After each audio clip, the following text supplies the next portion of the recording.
What's up, S.H.I.E.L.D. agents? Jamie and I are back to talk about the latest episode of Agents of S.H.I.E.L.D. Love in the Time of Hydra. I'm gonna ask Jamie a few questions because he'll know more than I will. So, let's take it away here. Edward James almost popped up in this episode. He might be around for a little bit longer with this Robert Gonzalez character, leader of this new S.H.I.E.L.D. You talked about this last time. For people who might not have seen it, I just want to get back into that. What's the deal with this new S.H.I.E.L.D.? Right, so last week all we got was that there's this real S.H.I.E.L.D. group going on, and they're opposed to Coulson S.H.I.E.L.D. This time we got introduced to Robert Gonzalez, who seems to be kind of running that, along with a few other agents. According to him, their deal is they feel like keeping secrets is what got S.H.I.E.L.D. into trouble last time and allowed Hydra to infiltrate, so they're kind of pushing for greater transparency in their leadership. Whether or not that's entirely their motive or hiding something else, we don't really know. I guess they're hiding something else. That seems to be it for the moment, but you never know with this show. So Gonzalez is kind of acting as the director of this real S.H.I.E.L.D. He's kind of their Coulson, so to speak. And yeah, he looks like he's going to, with Whitehall now out of the way, and Hydra kind of regrouping after having so many of their leaders knocked off last episode or earlier this season.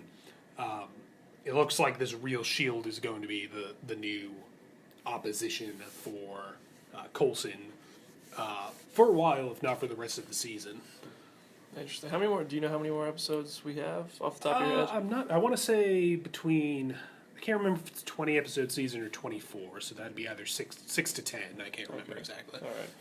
So last time you said that you think Hunter was going to become a focal point, and I mean this time he was a huge part of the episode. Yeah. Do you think he's going to go with Coulson, or do you think he's going to follow suit and join this new real S.H.I.E.L.D.?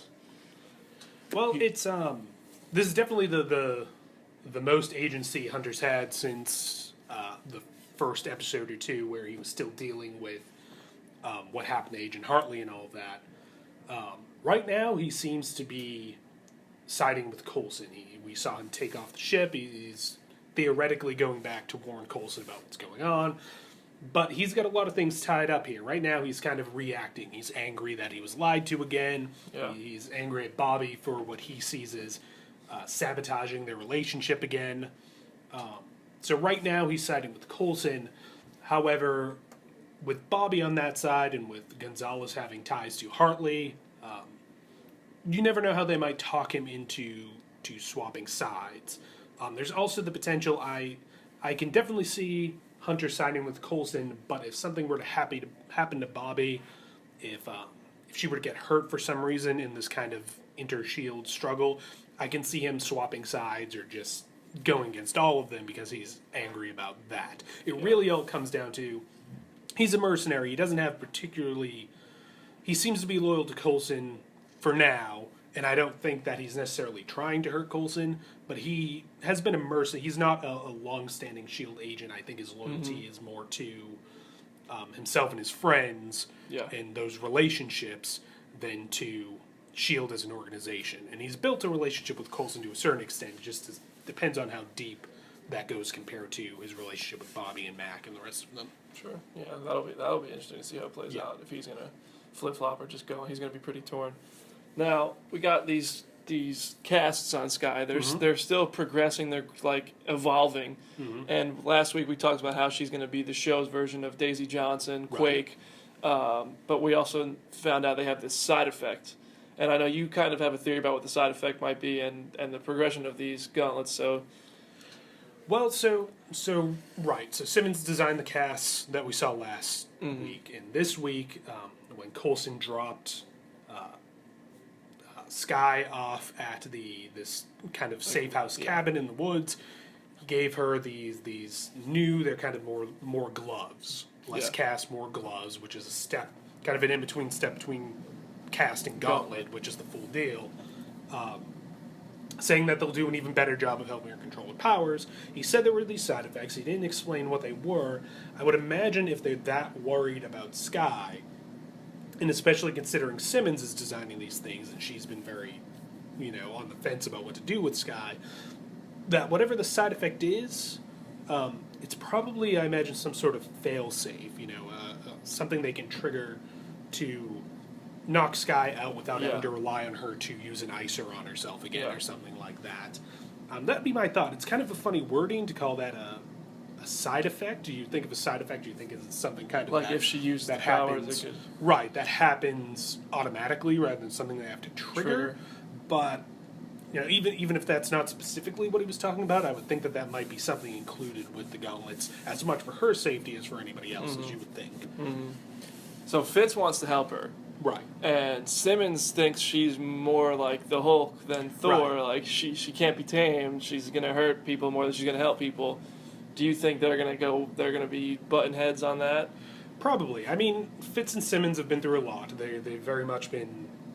They can't seem to get back on the same page after what Ward did to them last season. So they've been button heads. They had this great kind of conversation about whether Skye's more like Thor and that he's this super awesome hero, or more like the Hulk, and where she's kind of this ticking time bomb monster walking around.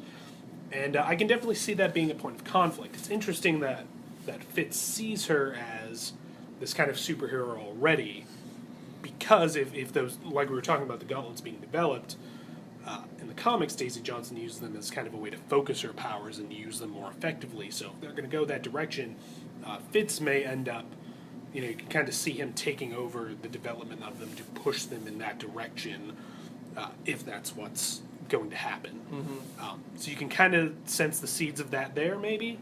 But yeah, I see this as being the issue of Skye being a kind of a symbol of the greater tension between Fitz and Simmons going forward over, Simmons came out of everything just kind of shell-shocked and very afraid of everything, and Fitz almost had the opposite effect, where he kind of finally found his courage in all of the trauma that went on last season and is really, wants to see Skye excel and wants to see Simmons not be afraid anymore. He's almost even more going to know about everything than he was before, which is a really interesting turn of events for those two. And speaking of Ward, at the beginning of your answer, we really got into Ward and Agent 33 this time around. That was cool to watch. I thought that was the highlight of the episode, was their plot line. But Ward kind of seemed like he was going to come back to the good guys. And I don't know if they'd accept him, but he seemed like he was going to come back, and now he's just kind of got his own motivations going on out there with Agent 33, and maybe a romantic relationship with her. I don't know. Right. As kind of creepy and ominous as he would behave, at the beginning of the season, he seemed to be wanting to walk that path of redemption, at least in Skye's eyes, because he had feelings for Skye. And we haven't seen him since the mid-season finale, where Skye just shot him, and you would think that would kind of put an end to that. But he got taken and nursed back to health by Agent 33, who, just like Ward, doesn't really know where he belongs anymore. And you get the sense in that great scene at the beginning of the episode in the diner, where he orders the pumpkin pancakes instead of doing the meat and potato things. That real Pulp Fiction scene. That's all I could think about during that scene. That he's just kind of said, screw it, I'm going to do what I want to do now. Nobody wants me. I'll just... he's kind of entering this place where he's not with Hydra. He's not with S.H.I.E.L.D.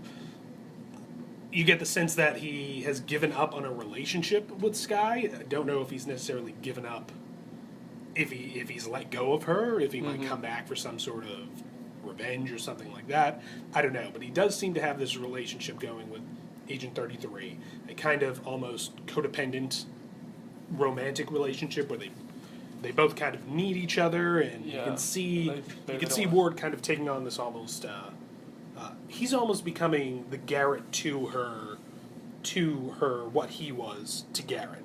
Garrett took him when he had no place to go, and kind of groomed him into this thing. And it'll be interesting to see if he falls into that trap and kind of becomes the man that ruined him in the first place.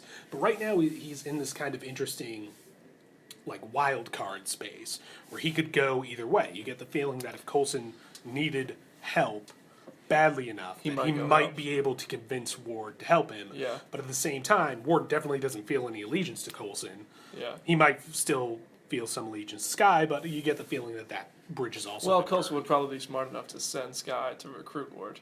Well, That would be the smart move, but it'd also be the risky move. That's true. That's true. Well, maybe Agent 33, Ward, and Hunter all go rogue and join their own, form their own. They just started their own team. Yeah, maybe that's what's up. Yeah.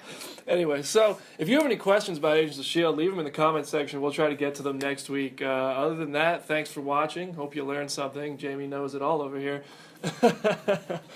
Make sure you subscribe to our YouTube channel for more news, interviews, and clips. And follow us on Twitter at Comicbook.com for all your news until next week and to stay up to date.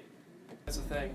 This week we're talking Furious 7, Age of Ultron, Deadpool, Mortal Kombat X, and the death of a Ninja Turtle. First of all, Furious 7 debuted a few screenings earlier this week, starting at the South by Southwest Film Festival.